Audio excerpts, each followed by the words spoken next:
Excuse me, can I get a couple of ice cubes in here, please? Sure. A couple of ice cubes coming up. Here you go. Thanks.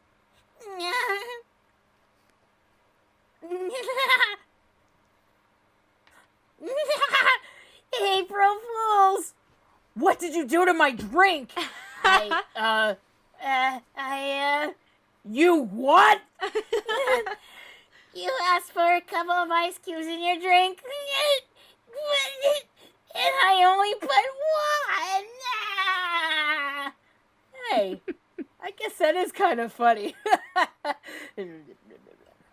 Wow.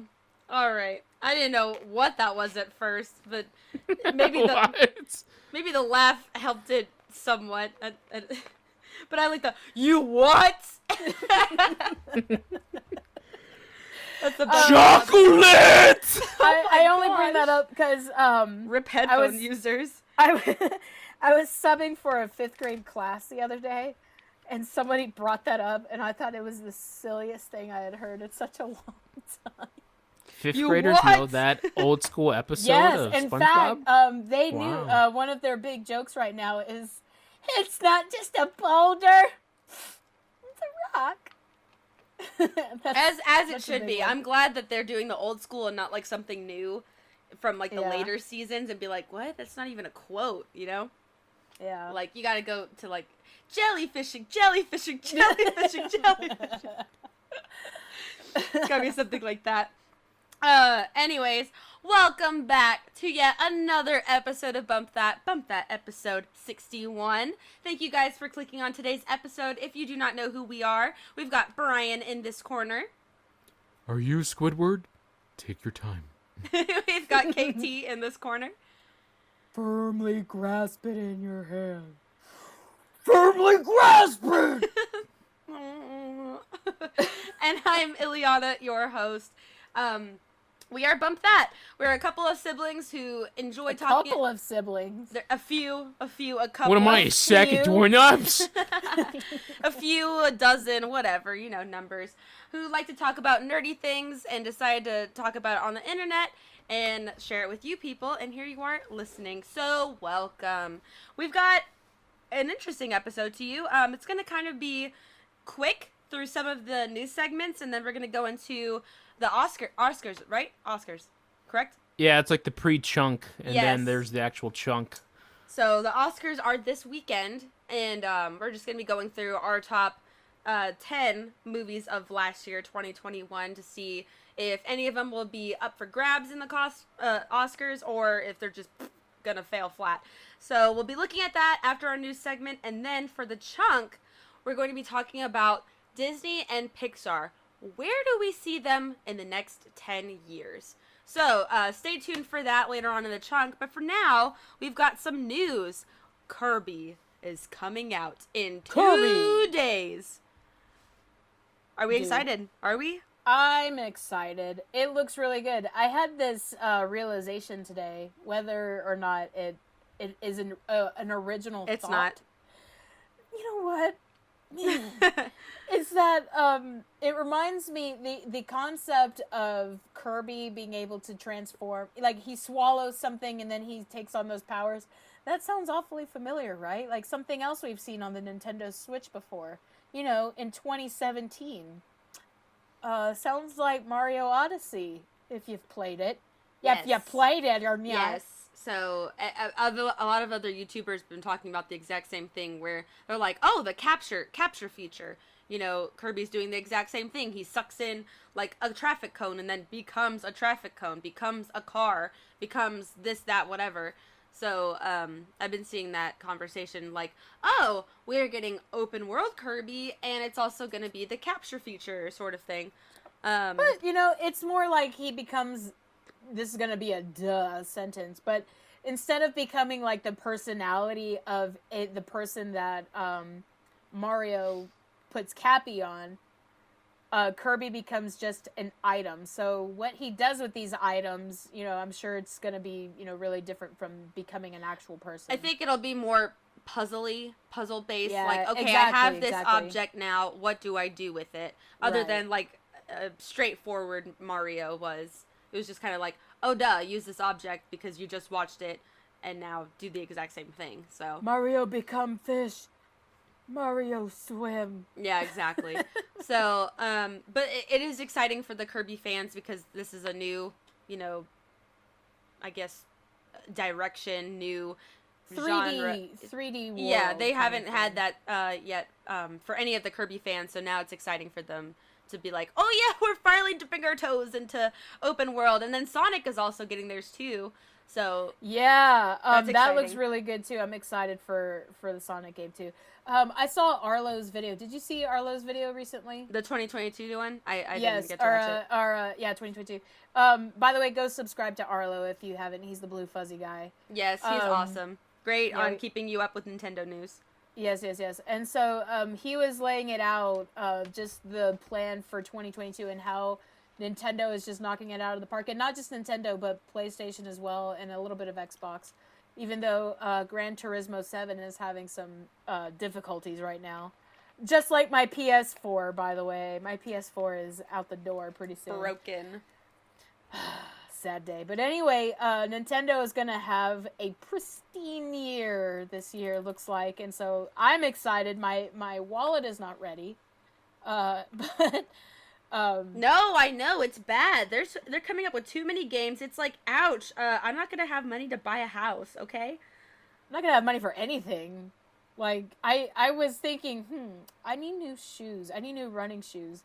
Get my new running shoes, or do I get something, a new game? The new Pokemon game.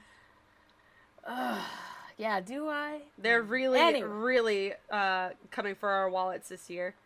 Which I'm glad, so, it'll be a little bit of everything for everybody, You don't have to buy every single game, but I think everybody this year is going to get at least something that they want.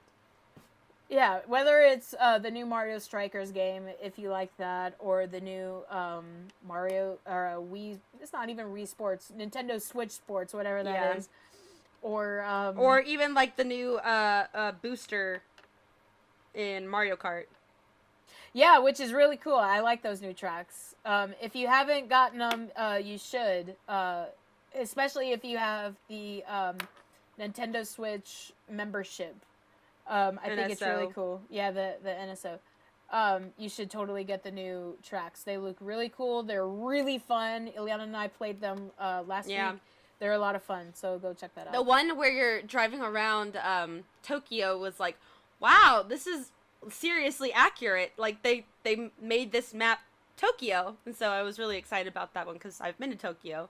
So it's like, wow, they did their homework, Yeah, a lot of fun. Fun. So a lot of good things for Nintendo. I'm excited. I'm happy for them. I'm hoping that they don't say, oh, well, people are going to pay for this. We know people are going to buy this, so we're just going to water everything down. I'm hoping that's not the case. I don't think that's going to be the case, but we'll see. Nonetheless, I'm excited for all things Nintendo these days. Yes, ditto. Except for Bunny Day coming up. Oh no, that is coming up upon us on Animal Crossing. Oh no. The bunny returns to our island. Yes, it's true. He's so creepy. For the third year in a row. Third year. Oh my gosh. Have mercy. Anyway, so that is Nintendo news. A little light today, or this I week, think that's pretty much all the news we've got, right? Yeah. When we have news about Bayonetta 3 or Legend of Zelda, we're gonna have breaking news in the week. It'll just happen. Yeah, it'll just pop in. We're not even gonna. There was some news. Joseph Gordon-Levitt, an actor who we all like, at least I like. I like him. He's gonna be playing Johnny Carson, the king of late night TV, in a biopic. That's it. I can see it. If you look at Carson and Gordon-Levitt, there's a similar face there, so. It should be good. It'll explore Carson's life on the stage doing the Tonight Show, and then his personal life, which he was a very private person. Is it going to be like a comedy, a serious, or? It'd probably be a little bit of both.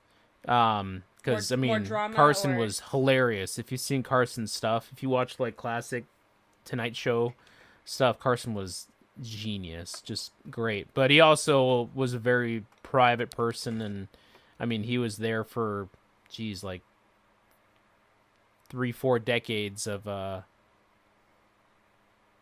are you doing? What do you mean? None. He was there for 3-4 decades of television, so he was the king of TV.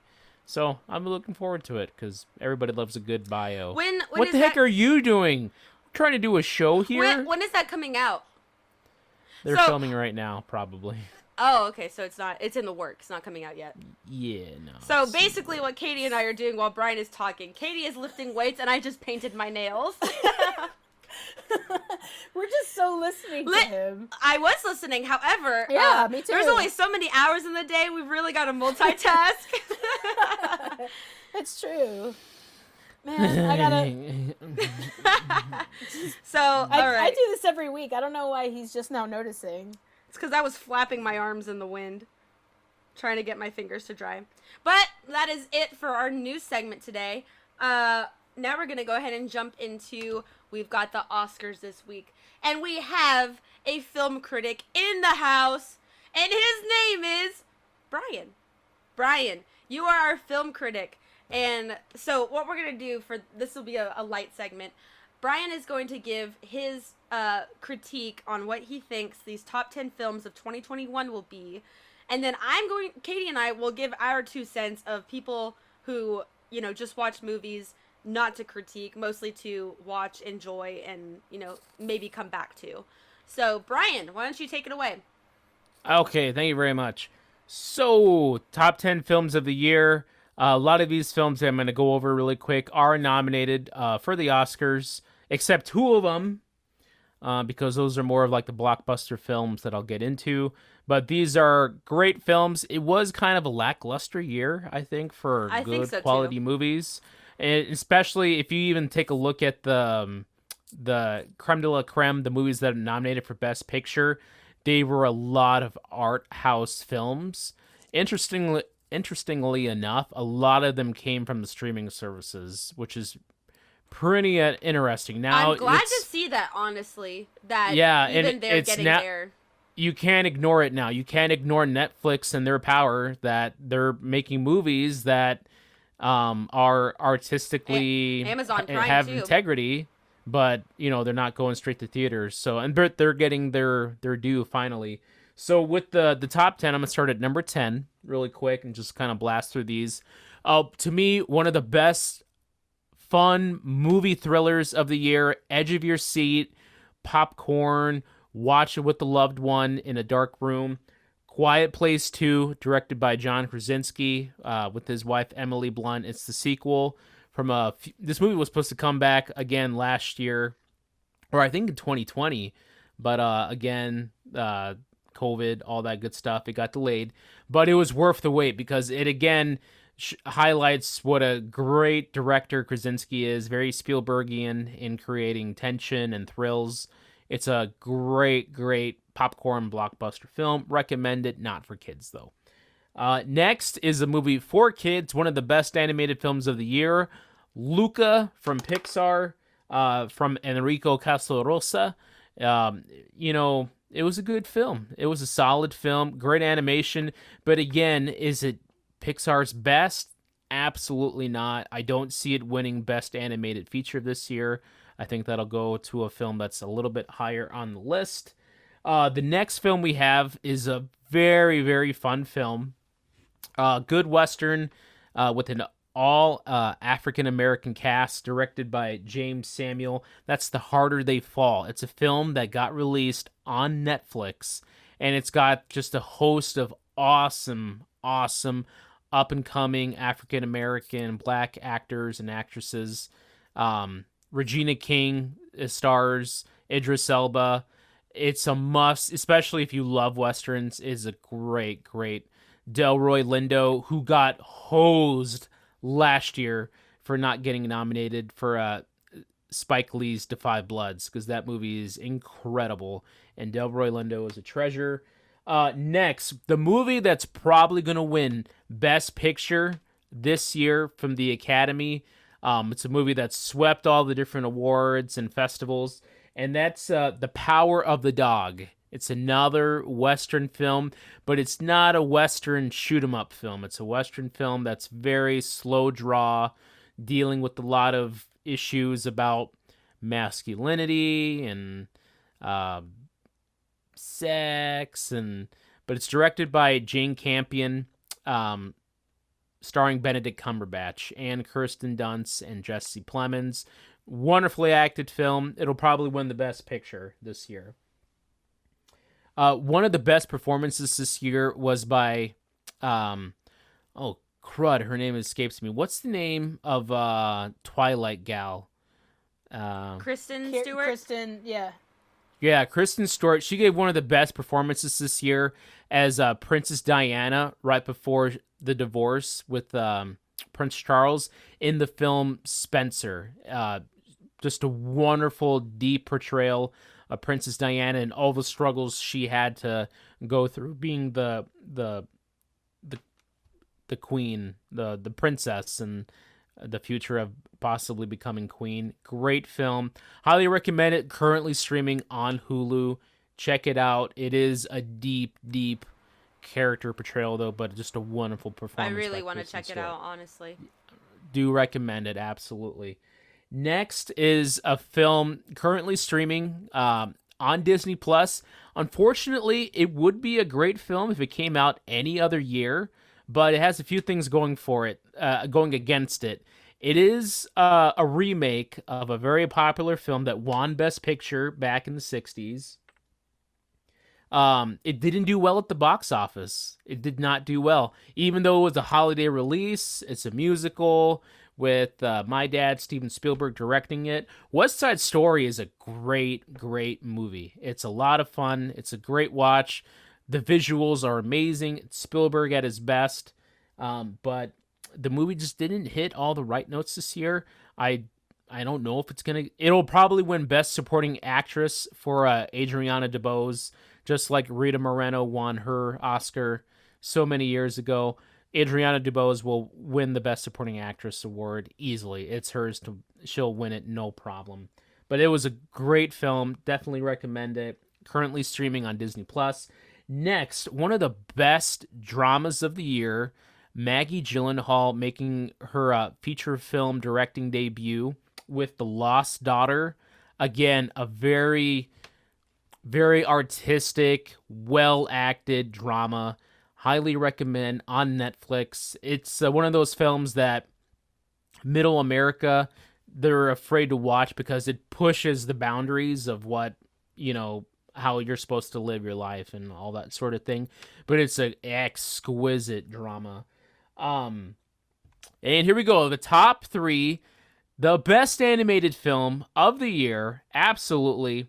One of the best films of the year. It will win Best Animated Feature, and that's Encanto. Encanto is a great film. It's got to win Best Song, I believe. I think it's up in the running there. Not for Bruno, but for Dos Oruguitas. It's going to be it was a great film. It was a slow burn, came out of nowhere, and now everybody can't get that movie out of their head. Everybody loves it. Loves it. Can I interject really quick? Yeah. So, really quick, I got a Snapchat from a buddy of mine who's a band director. No, is he a band director? Yeah. He already has choral music for We Don't Talk About Bruno, SAB music. And I'm like, bro, really? Okay. That's why nobody likes band. So. Well, it's choir, so. Yeah, nobody likes choir either. Yeah, no one talks about choir.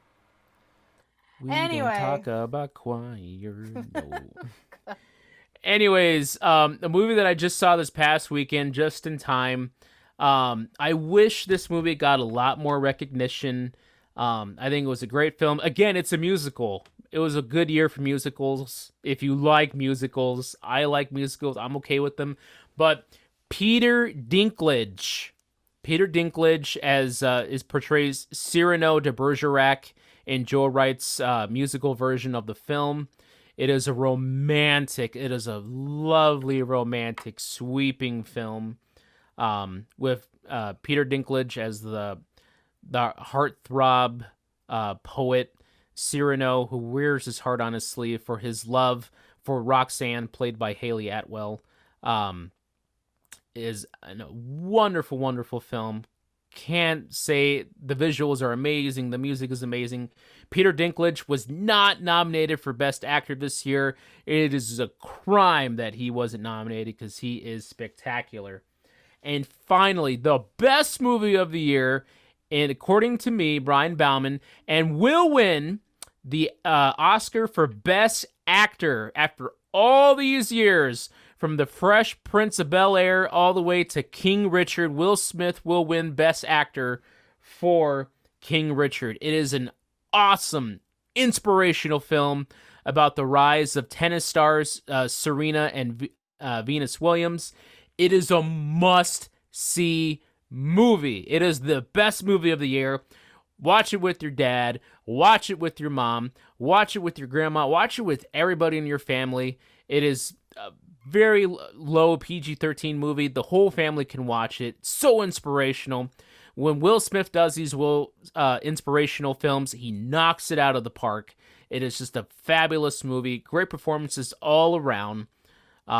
Good sports movie. Great. It is like a Rocky of our times. It's just amazing what these this family who grew up with nothing but just put in all this hard work, and now are one of the richest sports stars in all the world. You know, up there with Michael Jordan, Simone Biles, Michael Phelps, just great athletes, greatest of all time. Great film. Highly, highly recommend you see King Richard. It's a wonderful film. And those are the top 10 best films of 2021. Okay, wow. Spoken like a true critic. Well. All right, so now that Brian has done that, us normies over here will go ahead and give our Normies. top 10. Katie, do you want to go ahead and start us off? No, but I will. Oh, okay, well.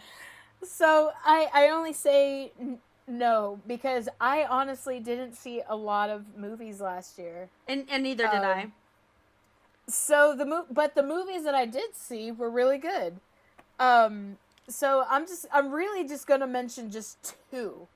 I saw them both the exact same day because I had a this is gonna sound really lame, but I had a gift card to the movies, and Wesley was busy, so I went and saw a double feature.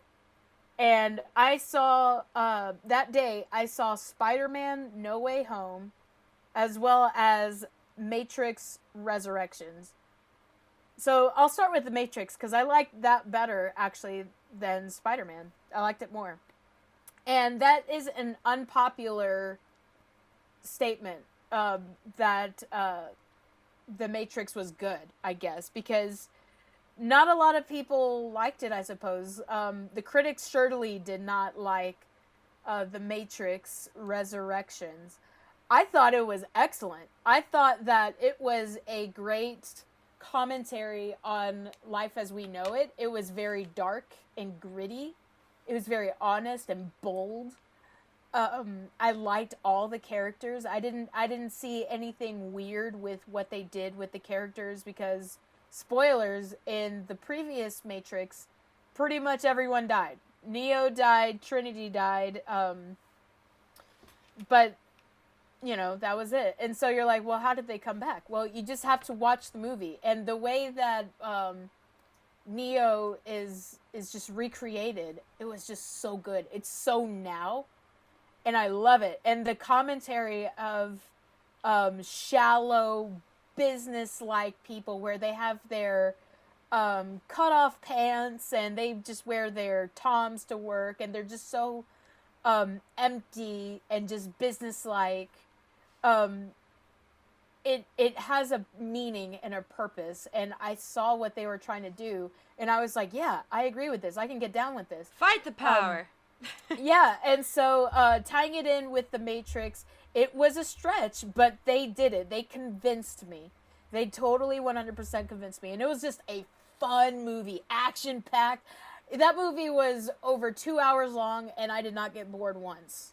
In fact, when I saw it, I mentioned on Bump That, whatever episode that was, that I could have easily, instantly watched it again. I would have paid money to go see it in the theater and watched it a second time. Which movie is that? So that is The Matrix Resurrection. Oh, you're still talking about Matrix. Yeah, I'm still talking about it. God. No, I thought you were moving on to your second one. Oh, no, but I might as well. So the next one was Spider-Man No Way Home. So Spider-Man No Way Home, it was just a fun movie. That's the best way to describe it. It was a fun movie. I think that it wasn't as good as, say, we were just watching it. Ileana and I were just watching it. Guardians of the Galaxy Volume 2. Because I think that's such a different good film. Yeah, I think that's a different kind of like fun movie. You know what I mean? But nonetheless, it was still really cool. I didn't agree with the ending, actually, because really, if you've seen it, then you know what I'm talking about. The repercussions of their decision, of Peter Parker's decision, I can't really say Peter. There are 3 Peter Parkers. Mm-hmm. Of Tom of one Holland's, of the Peter Parkers. Yeah, the repercussions of his decision. It's actually a lot bigger than I think they're making it. But maybe that's just me being a total nerd. Like, the repercussions of his actions, they're just a lot more dire than they're making it out to be, which is probably the case. But nonetheless, it was a very fun movie. I enjoyed it. I sat there with my second bag of popcorn, and just had a very good time with it. Best films of the year? Absolutely not. No. That's not what I'm saying. I'm just saying they were fun. They're worth your time if you're into those kinds of things. And go see them. They're fun. All right, now we've got my top 10, and I really didn't have much to choose from because I didn't really watch too many films. However, looking at the list, I think it's not terrible, and I'll go through these relatively quickly. So I have to agree with Brian on Encanto and Luca. Those are amazing films. However, I'm going to throw in also for animated feature, 2 animated features, Sing 2, because that movie, while it's, Illumination and it's, super cheap to animate, whatever, it was funny. It was actually hilarious to watch. I was cracking up. I watched it with Hunter, and the boys were sitting there, Hunter's sons were sitting there just kind of like, bored, kind of like glazed over eyeballs. And Hunter and I are like actually chuckling, like we're laughing at these scenes. So I gotta give them props to that.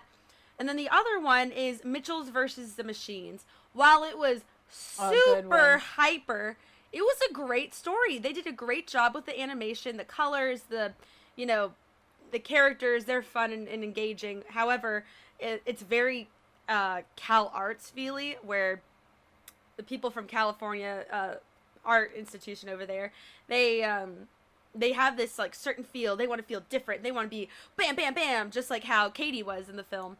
I think that was her name, Katie. Yeah. Yeah. And they're into the jelly bean shape. Yes, and so they did that exact same thing, that the Cal Arts people do, but they made a fun movie. Well, it's not even made by Cal Arts, but I'm just saying, like, it is that feeling, that same type of style. They're playing and moving with different animation styles, and it was fun, so I'll give them to those ones. Now, these ones I don't think are very, ooh, wow, that's crazy, but, Venom, Let There Be Carnage was a good film. It was not great, but I enjoyed watching it. It was funny. It made a lot of money. I'm not surprised. The boys wanted to watch it so bad. Like, literally, they love Venom as a character. They think he's so funny. And I thought he was funny. I hadn't seen the first one, and so I didn't really know anything about his character. But watching him talk to the guy who's, like, I don't know, he's the parasite of this guy. Tom Hardy? Yes. And I think he's the one who directed the film as well, right? No, Andy Serkis did. directed it. Gollum did. Yeah, so that was just a funny film. I liked their dynamic together. And the story was also really good. I liked the villain. And then the next one is Shang-Chi. No surprise there. Awesome film. It was good. It was really good. Really, It just didn't make my top 10. Yeah, really fun film. Easy to watch. Amazing acting. Like, I can't remember the one guy's name. Lou. Simon Lau is just, he's a star. And even straight up. The dad, Aquafina, everybody. The whole cast was great. It was a funny film, action-packed. Loved it. There were a couple slow parts in it where it was just like, oh, but it's still good film overall. Now this one is, okay, I've got two that I don't know if people have really watched, and I haven't really heard any critiques on them, but it's Free Guy with Ryan Reynolds, where Ryan Reynolds is stuck in a video game. He's an NPC, non-playable character, and he finds out, wait a second, if I put on the glasses, I can become the main character. So he becomes the Free Guy, and people are calling him, the guy. He's the guy in the shirt, the blue shirt guy. And it's just a silly film, kind of like Ready Player One, yeah. So just kind of that whole shenanigans, fun film, silly. Is his name? Oh my gosh, Taika Waititi? Is that his name? Yes. Yes. He is so funny. Oh my goodness. I loved his character. He's like the villain-ish character, and he is really hysterical. So that's Free Guy. And then this one, we watched this one, Hunter and I watched this on a whim. We were just like, oh, let's give it a shot. And it turned out to be way better than we expected, and it was called Nobody. And literally had never heard anybody talk about this film, just decided to give it a chance. Bob Odenkirk, man. It was so good. Good. Like, completely threw us out of the water. Just wow. Action-packed, like seriously action-packed, not for kids at all, but really, really well done film, and completely, out of left field storyline, but in a good way. Like, you don't see it coming. So that's Nobody. And then these two, one of them is more controversial than the other one. But these two, I'll start with Black Widow. I really enjoyed Black Widow. It's not the best movie. Not the best movie by any means. But Scarlett Johansson's sister, her co-star in the film, I can't remember her name. But Florence Pugh. She was great. And the guy, Hopper, from Stranger Things was her dad. Great character also, and just like the dynamic there with the family unit and them all being screwed up and messed up because of their childhood. Great film, absolutely loved it. There were also kind of some boring parts, just like Shang-Chi, but I don't know, Marvel makes really long films, so they have to fill it up with something. And now this one we talked about early on in 2021, or maybe middle 2021 or something. And we had some thoughts, but I really liked Justice League, Zack Snyder's version. Did you say Zack Snyder's? Zack Snyder's Zack Snyder. Justice League. No, that one is like the most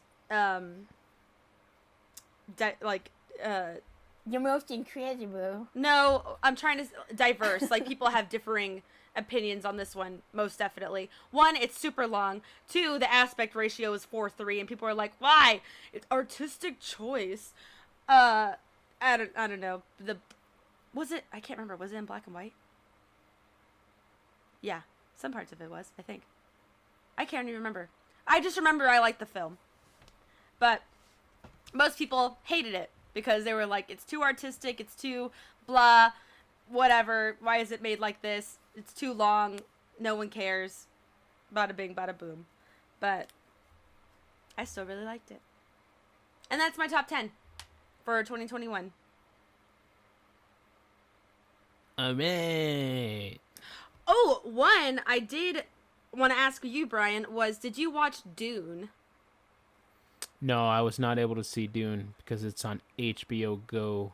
We watched it, and I didn't really like it. It wasn't great. It was kind of boring. I didn't understand what was going on. Yeah, but were the visuals good though? What? I wasn't like astounded or anything. I think Shang-Chi was miles above it. Really? Because Dune is probably the favorite to win best visuals at the Oscars this year. It's up for the running. Yeah, it's Wow. probably the favorite. It'll probably beat Shang-Chi and Spiderman. I literally wasn't in awe of anything in Dune. It put me to sleep, honestly. Wow. So, another one was Eternals. What'd you think? Did you watch Eternals? I didn't see Eternals. It was long and just boring. A lot. Like, I feel like these kind of out of the water Marvel's films have like such boring scenes in them. They're just trying to fluff it up to make it longer, but no, it was boring. The plot was all over the place. Not great. And then Godzilla and Kong. Did you watch that one? No, I didn't see that one. That was a fun one. I liked it. Aliens. Not aliens, but like kind of. Yeah, obviously you could see that Ileana watched like blockbusters. All blockbuster films. No, nobody wasn't. That wasn't a blockbuster. Nobody is like a spring blockbuster. You know, it's... Was it? I didn't hear anybody talking about it though. No, but it's made like if this was a regular non-COVID year and people would have made like, and it's rated R too. Rated R movies aren't gonna, so would it have made like $50-60 million and it'll be a cult film, Yeah. But again, it's made to be a blockbuster action film, Yeah. So it's not like this film is gonna go and just save the world. I need to go into more artsy films and broaden my horizons, watching, I don't know, other things. It's good to have a mix. That's what I always try to say. Have a good mix. I'm trying. But you know what? That will conclude our top 10 films of the year for 2021. We'll see. We will come back next week and discuss who the winners are. So stay tuned for that. Now, we are entering the chunk zone. Alrighty. We are going to be talking about where do we see Disney and Pixar going in the next 10 years. And I feel like Katie was the most passionate about this one. She's got some things to say. So, Katie, take us away. All right. First of all, I want to start out sort of the same way that we did last week. We're not here to slander any groups. We're not here to be nasty or whatever. We're literally just presenting facts and you know facts / our own opinions. You know what? And I want to clarify about last week's episode also. I went real heavy into talking to your children about puberty and what happens with that and being open. However, I'm not saying that conversation needs to be had, out in public all the time and, right away. Like, do handle it sensitively. I know I was like, yes, it's taboo and it shouldn't be, but it's still sensitive and whatever. Exactly, so handle it delicately. Handle it. So I just wanted to clarify that. I later thought about it. I was like, maybe that comes off a little harsh. Like, don't just start blabbing about it out at the grocery store. Like, that doesn't need to happen. Your what is happening? You're having a what? So, God. No, just delicately. Yes, and, with care. But yes. My point right now is, just a disclaimer. We're not out to slander anybody or go against any group or blah, blah, blah. We're not here for blood. We're just making our own opinion, just like everybody else has their own pointless opinion. Here's my pointless opinion. So, the question is, where do we see Disney Pixar in 10 years? And with the way things have been going for the past week that I've just seen in the news, I just see it going very negatively. Censorship in, I'm going to say the censorship / pressure from culture and politics, which is going to leave zero room for artistry. So all of that means is that content creators, such as writers and animators, are not going to be able to express themselves how they want to, whether it's point A or point B. They're not going to be able to do that because they're being pressured by the masses, and the loudest group on the internet, whatever that'll be, whoever that is, they're going to be trying to appease those groups and just dilute the art going in. And so it's like, who knows where it's going to be? Is it going to be genuine art? Are we going to see movies that Disney/Pixar wants to make, or what they feel that they should be making because of what everybody is telling them that they need to make, the guidelines that they need to follow? And I think it is a crying shame that we can't let artists be artists, whatever that looks like. If that means that they're going to put in things that we don't agree with, okay, I already see that coming. But is that going to dictate what people make in the future? I just don't know, and it makes me it's upsetting. And I don't even know if what I just said made any lick of sense. Well, I feel like you're tiptoeing around a lot of it, so maybe if you might as well just spill the beans. Yeah, maybe if you gave examples, it would be easier to understand. So once again, piggybacking off of what I said last week, and I don't want this to be like, oh, well, KT is, surely this is all that KT is about, because this is the only thing she talks about with this. It is not. And what I'm getting at is, yes, the idea of putting material that is gay in content that is Disney and Pixar. Believe me, that's not the only thing that's being censored or added or whatever. That is not the only thing. Why don't we see blood or anything in Pixar or Disney films? Why don't we see that? I think Disney is starting to lean a little bit towards more violent things. If you look at Encanto, that was a very graphic scene. Even though they didn't show it, it was a very graphic scene. Really? You think that? You think they're becoming less violent? I mean, more violent? No. Yes, you absolutely. Think in the scene where here's why. Where the grandpa dies. Yes, where Abuela dies. They handled it well, but that was hard to watch for the first time. Just the grief in the abuela's face when her husband dies, that is hard. That is something you haven't seen in forever. I feel like that's an emotional core, like raw emotion that we haven't seen a lot lately in Disney Pixar films, which is good because I feel like we need that. We need a little bit of that emotional substance, something relatable. Obviously, death, sudden death, something like that. A lot of people can relate to, but I don't see it as violent. I feel like, if anything, Disney has become less violent over the years. It's, it's back in the day, like old school Disney. I mean, it was dark. It was grim. They didn't hesitate. It was the stuff of nightmares. You watch Pinocchio, I was Snow literally White. thinking Pinocchio. Yeah, I mean, it was horrifying. I hate that movie. It makes me sick to my stomach watching it. You watch Fantasia, there's scenes in there that are horrifying, terrifying, especially for kids. But I feel like, Disney has kind of, they want to be, let's not offend everybody, so let's just... So when you have a scene like that in Encanto where, a loved one dies, and then see this outpouring of grief and emotion, I mean, like, I welcome that, because it's something that people can relate to, and it's, and it's it helps move that scene too.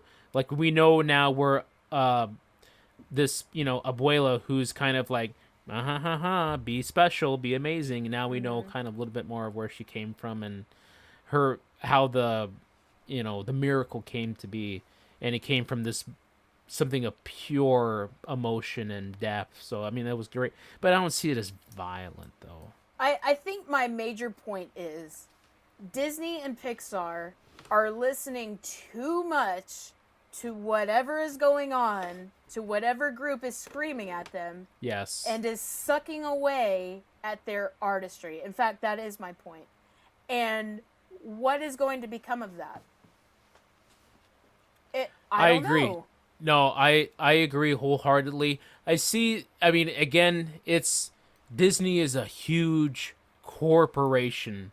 Uh um just a mega corporation, and they have people in suits that are buzzing around gauging the they got to gauge China because there's a huge Chinese audience that we have to appease.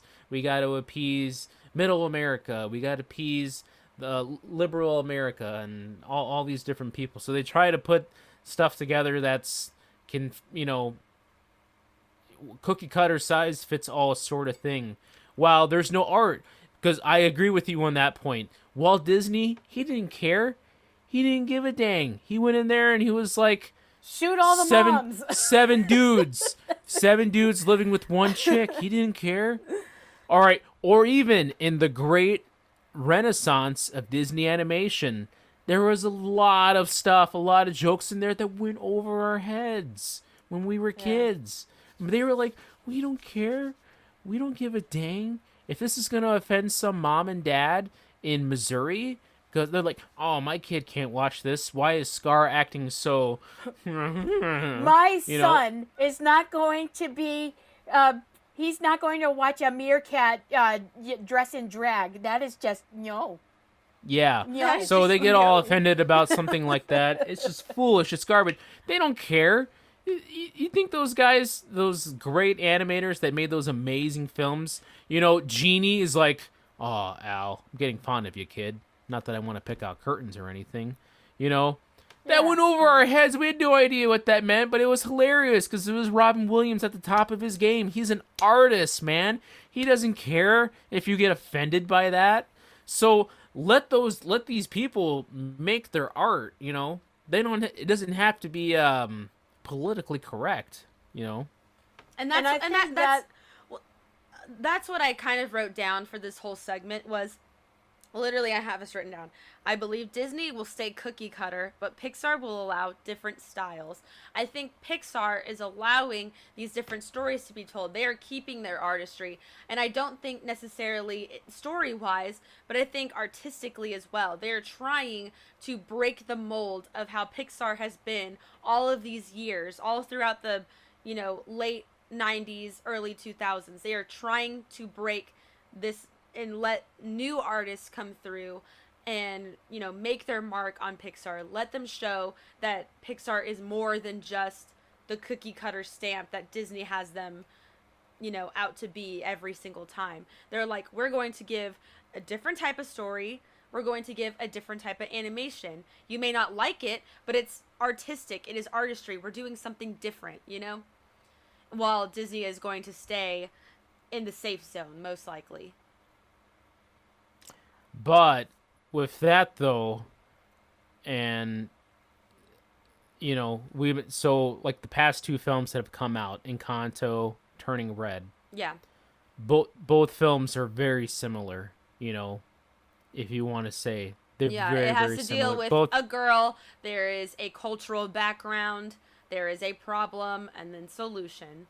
So I don't know. I want them to are we break going to away be from that. seeing more of the same of that, where And we had it's Raya. going to be Raya again? Yeah. Raya and the Last Are we Dragon, going to more be sticking cultural. with a female-led character for a lot of these films? Moana, moving forward, which is Frozen. different, because that's been the one key that sells too, and that's kind of the IP. For a Disney film, you need to have a female character. They've tested it. A lot of male characters, if they're a boy, it doesn't work. Look at That's really Treasure interesting. Planet. Look at Atlantis. Those films bombed. Tarzan wasn't as popular. It was popular, but not as popular as, I'm glad say, that like, Luca did well. other films. Chicken Little didn't do well. Oh my gosh. Oh, God, yes. I'm just leaving it there. I'm whatever glad the- that Luca did well though, because But Luca didn't do well, though, because it wasn't released. It was not good enough that it couldn't get released in theaters. well, that That's was just bold. Pixar. That's a bold. That's just That's a bold Pixar. statement. That's Pixar in general. They didn't do that for either one of them. But That's- even Soul, which people critically acclaimed, they loved the film. It is a male lead, so But it wasn't a hot shot blockbuster, though. It wasn't. It did win best animated feature last year. Onward had But two it male wasn't. leads. But I mean, it wasn't like a huge movie. Onward is different because of two white guys who Tom Holland and are Chris Pratt. Freaking Tom. you know, They're because gonna they do save the everything. industry. Oh man, no, I see. You're right. They really are popping out these female leads, and they're which is fine, and I'm not complaining about that. But again, that's always been the thing, right? I kind That's of always miss where Pixar didn't do films on like people. I want I a agree. film on things again. That's what made Pixar so interesting in the beginning, was they didn't focus on people, persons. They had Finding Nemo, they had Toy Story. You've got The Good Dinosaur. You've got Cars. You had so many different types of things. Monsters Inc. They're not sticking with people, and that's what I preferred. And now they're kind of shifting to all these, character. And so stories. I wonder, is it because the old guys at Pixar are gone? John Lasseter is gone. He'll never be seen again. He's gone. Right. You got Pete Docter. Even had Steve Jobs there for a few years in the early days. Yeah. So you have all the old school guys at Pixar are gone. It's a whole new crew running things over there. Stanton. What is Stanton doing? Andrew Stanton. I thought he was doing some Disney stuff. He did Dory. He's doing that's Disney and live action things, I think, but is not doing so much. He did John Carter, and that was a bomb. But again, yeah. he was one of the old school guys, and now he's there. So it's all a new crew. A bunch of I read an article yesterday or today that was saying that if you even notice, John Ratzenberger has not been in the past 2 or 3 Pixar films, and he was their lucky star. My gosh, and what I read was in conjunction with that, they are doing a weeding out of old culture, is pretty much out with the old culture, in with the new. That is of this week. And so it's like, why? Like, I get it, but why? So if it ain't broke, don't fix it. It was far from broken. In fact, it was very successful. And so I don't see what they're doing. I don't see the point. And I'm all about the new. But I'm also about it was what it was, and it was good. It was great. It was groundbreaking. There wasn't anything wrong with it. They were still traversing that frontier, and they just like, oh well, we're not going to do that anymore. Do you remember when they were doing Ratatouille, and a few of these other films had this issue? I remember watching like productions of these Pixar films. They Ratatouille was originally directed by a woman, and then it wasn't going right. Something in the writing room, the creation process. They're like, let's bring Brad Bird along, okay? And then the woman director was kicked to the side, kicked to the curb. They brought Brad Bird in. The movie came out, and it was a hit. It was huge. Okay, they did Brave. Brave originally had a female director too. I remember that. I don't know if it was still a female director at the end, but it definitely had a lot more of the old classic guys putting in their touches to that film. Mark Andrews and Brenda Chapman. Okay, so yeah, Brenda Chapman originally was the main creator of Brave. This was her project. And then why does she have second billing? It's because that guy, the former guy that you mentioned, came in Mark to handle Andrews. Mark Andrews came in to handle the rest of the production when Brenda Chapman got kicked to the curb. So I'm looking at these films, and all of these new directors, I have no idea who they are. I've never seen any of these names before. So, I mean, these were the guys that, they started up from the ground up. They were there animating these films. Yeah. And then they get promoted and, to different levels of the Pixar hierarchy. And now, you had the director of Turning Red. She did the short film. Yes. That's like her audition tape. Yeah. Like, let's see how you do with this. She won an Oscar for it. It won Best Short Film. And now, okay, you have your shot to make whatever film you want. And she went with her very autobiographical film, which was a good film. It was great, but it's definitely different. So are we going to be seeing more?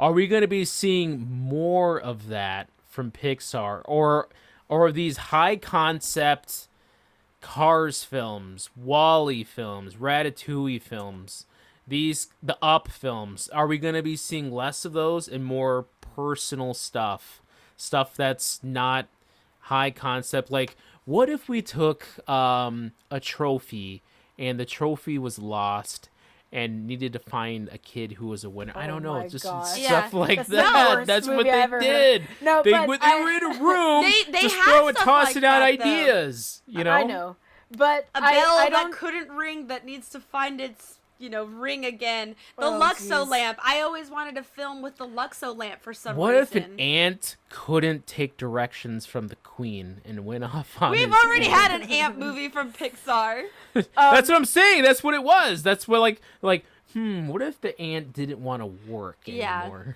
So I miss those creative films, and I'm okay with there being an occasional the personal story, this and that. But because that's what Luca was too. Luca is, again, a very autobiographical film. Just again, with the fish, very similar to Turning Red. It's a very similar film. Even so could Soul be.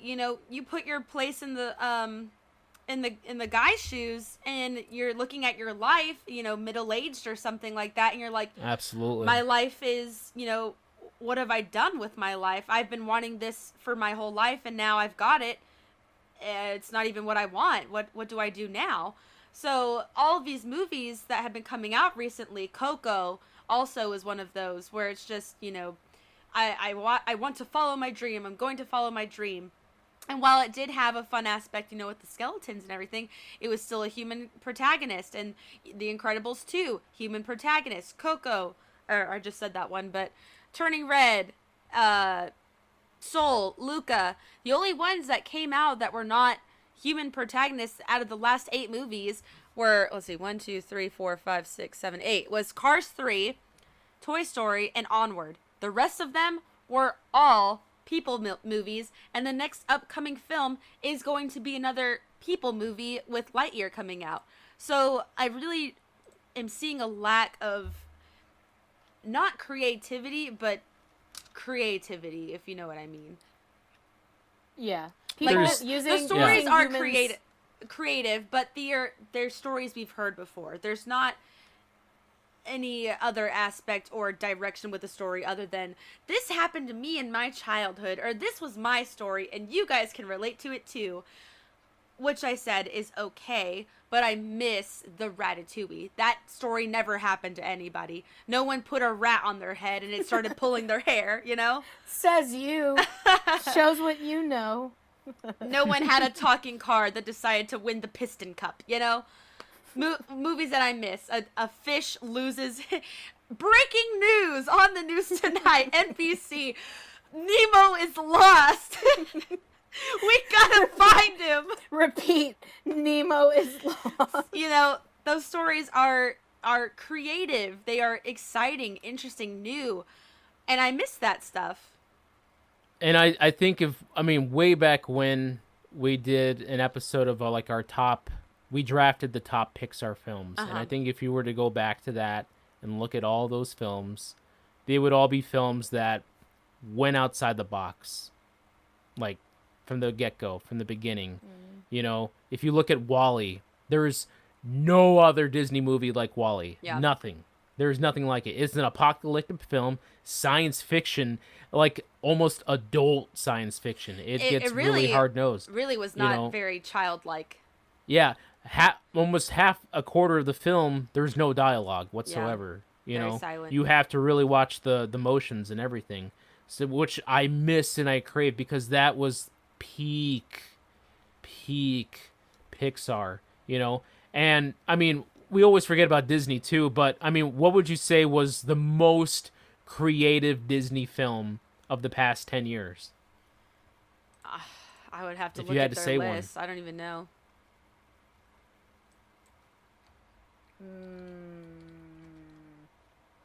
I mean, the animation creative? has been stunning. Again, It has gotten better.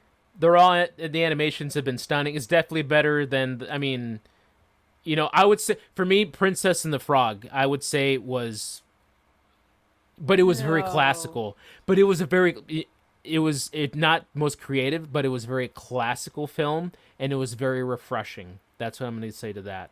That's one reason I love Princess and the Frog. And see, here's another thing that Disney is doing. They did not spend a whole lot of time this year or the past, couple of years on their animation studio. They've spent the last couple of years popping out these live action films of past animated movies. So is that going to continue throughout, the rest of 2020? Are we going to keep seeing these adaptations of old Disney movies as live action now, starring your favorite actor, whatever? I just saw the Aristocats. They're making a live action. No. Pinocchio. Live action Aristocats? You know, they're going to keep pumping those God. out. I was looking it up. Like, what are Disney animated films coming up in the next few years? I didn't see any. I don't see any other than Lightyear coming out. I haven't seen anything. It's all animated. Super There's nothing. Weird. All live action, either a documentary, a Marvel movie, nothing animated that is like making you go, yes, we're back. Little Mermaid, still 2023. Enchanted 2, that's coming out. Little Mermaid, another live action coming out again. Avatar 2. Blue people. But that's the Fox studio though. Chip which and Dale owns Rescue Disney Rangers. That's this year. Now, this is just a question. Would you think that it's also because of Disney Plus that they're doing all this? Like just content strictly for Disney Plus? They're just trying to pump out content no matter what. Exactly. But yeah. They're not even making animated films though. Like the ones that have come out. They're shortchanging themselves then. Because, I mean, The Lion King made $1 bajillion back in the day, you know? The Frozen 2 made $1 bajillion dollars. You know, we're going to get a Frozen 3. Yeah. Obviously, you know. Please no. Are we going to get, because of Wreck-It Ralph 2, are we going to get a Disney Princess Marvel come together action movie, you know? Oh, you're kind of selling with me all on the that Disney one. princesses I coming together. That. I mean, I heard that was in the works. Like rumors, you know? That would make $1 bajillion. I might be okay with that. But that is creative bankruptcy, though. It really is. It's nothing new. It's nothing that we haven't seen before. But hey, cheap. It's so cheap to make. They would make it, and they would make their money back easily. And in that regards, you have to question. Okay, so where does the creativity begin/stop, and where does the fun start/stop? Because a movie that has like Disney princesses in it coming together, that sounds like, if it's well done. It sounds like a lot of fun. It sounds like a lot of fun. Like something really silly and I could get behind. Like they have to rescue the princes or something. I don't know. Maybe that's very cliche, but it's very interesting. It sounds very white bread. Yes. It sounds very plain. Yeah, but at the same time, it writes itself, you know. It sounds like a lot of fun, like something that you could write well and have fun with. So here's a question, and we'll kind of wrap this up. Do you think Disney is headed towards an Illumination style direction? Do you think they are making films just to pop out and get money? As a whole, I'm worried about the entire animation industry. I haven't seen anything. Like, I know I put Encanto and Luca up there as films but to me they were the best. It was, like I said, it was a lackluster year for movies. They were the best ones that I saw. I'm worried because I'm not seeing a ton of quality animation film stories that aren't ruined by politics or don't have politics affecting them. I just, Well, here's another one that's coming out. So in 2018, we got Into the Spider-Verse. And that film, whoa, animation, story, like we've never seen before. So I think perhaps we'll get stories like that, animation styles like that, where it is exciting, it is new, it is fresh. Even Mitchell's versus the Machines, while it's hyper and it's not for everyone, it was fresh, it was new.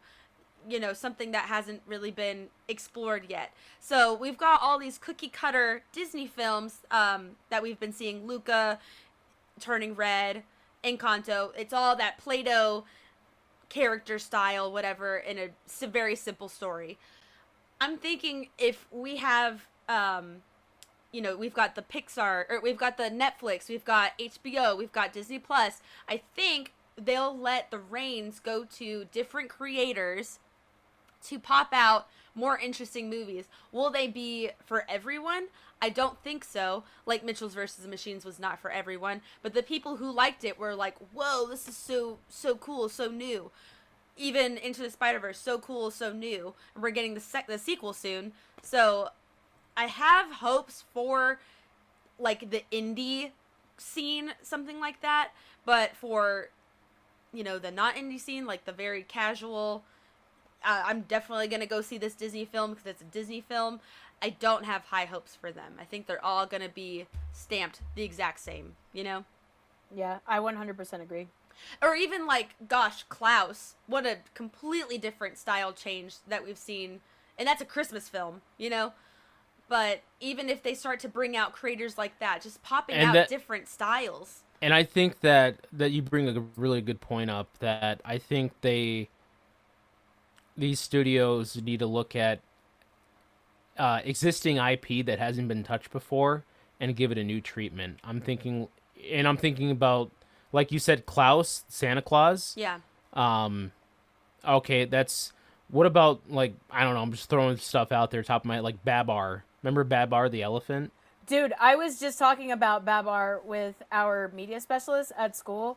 I asked, hey, is Babar still a thing? She said, no, it exists, but it's not popular. And it's like, well, why isn't Babar getting the Disney treatment? Bring Babar back. and you guys were teasing me about this a few weeks ago, but graphic novels, that is the way to go right now. That is untapped potential, in which we are getting a Bad Guys movie. I am all for it. If you know what Bad Guys is. It looks fun. It does look fun. Aaron Blabey is an author. He does children's books. He just pops them out. What? And they are so good. What studio is that coming out for? Do you know? So is it Sony? And I think Sony Don't is going to... quote me on that. Don't quote me on that. If it is Sony is going to start toppling over Disney with these really interesting films. I think so, because Sony is just knocking it out. It's Universal. Okay, Universal. Yeah, but nonetheless, is that Illumination or? I just saw Universal. No, I think it's just Universal. Sony, or not Sony. Universal.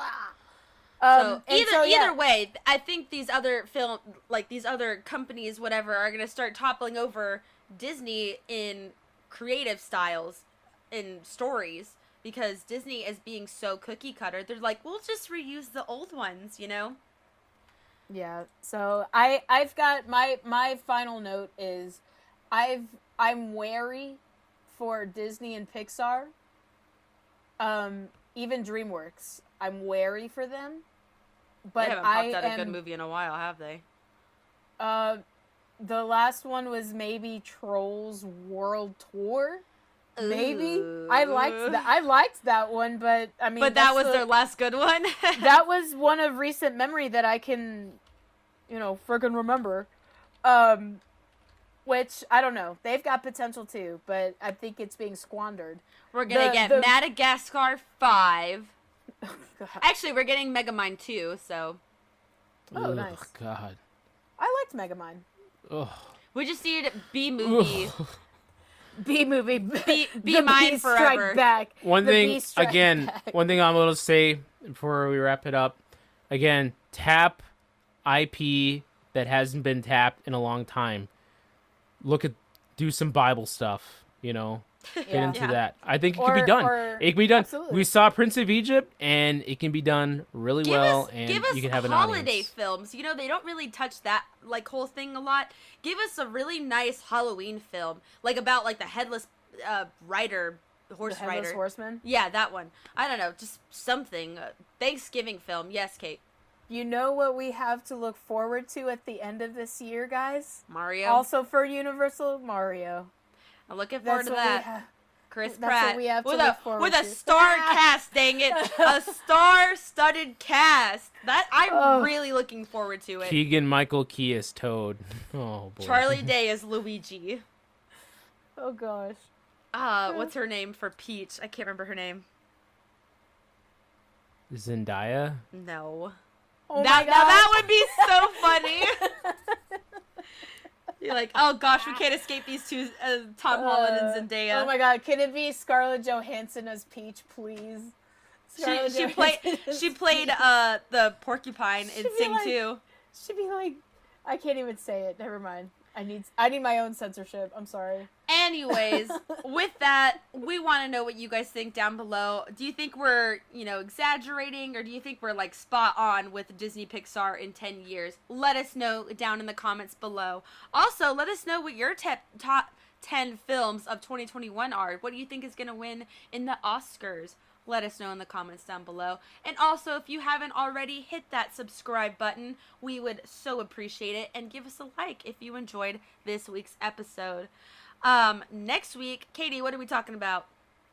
Well, we were talking about movies, so we're going to talk about the highlights from the Oscars, but, video games need love too, because I'm all about that video game life, so we're going to be talking about video games a little bit. All right. So stay tuned for that. That'll be exciting. Anyways, that'll wrap up this week's episode. We hope to see you in next week's episode. We've got Brian in this corner. Baba, king of the elephants. We've got KT in this corner. I'm Madeline, give me my own movie. There you go. I'm Judy B. Madeline, Jones, I'm the Madeline. movie. Oh, gosh, That'd be no. the most obnoxious Judy freaking movie B. of Hey, all we had a time. Ramona and Beezus, Hey, Judy B. Ramona is awesome. So was Junie B. They are Junie two B. completely different people. Junie B. Jones can take a hike. And the She B Yeah, stands fall for off the tallest Beatrice. cliff. Junie, But I do just not like put Jeannie B. B. Jones with Ramona. How dare you? Nah. I was a Junie Beverly B fan. Cleary is rolling in her grave. Or even, there are some other books that I watched. Basically, they need to tap into some of the kids' books. I said watch. They really, Read. really do. Guts, Smile. If you know those, you know what I'm talking about. If you know The Bailey School Kids. That's what I used to read back in the day.